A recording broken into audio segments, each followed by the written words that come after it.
MLA హోదాలో తొలిసారిగా విచ్చేసిన శ్రీమతి వేమిరెడ్డి ప్రశాంతి రెడ్డి గారికి ఘనస్వాగతం పలికిన ఆలయ అర్చకులు. జొన్నవాడ శ్రీ కామాక్షి తాయి అమ్మవారి సేవలో శ్రీమతి వేమిరెడ్డి ప్రశాంతి రెడ్డి గారు తరించారు. కోవూరు శాసనసభ్యురాలుగా అఖండ విజయం సాధించిన శ్రీమతి ప్రశాంతి రెడ్డి గారు జొన్నవాడ కామాక్షి అమ్మవారి బ్రహ్మోత్సవాలు ముగింపు సందర్భంగా అత్యంత వైభవంగా జరిగే అశ్వవాహన సేవలో పాల్గొన్నారు.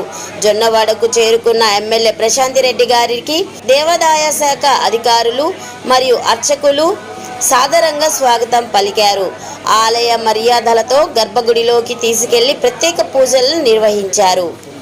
ఈ కార్యక్రమంలో ఆలయ అధికారులు మరియు స్థానిక టీడీపీ నాయకులు పాల్గొన్నారు.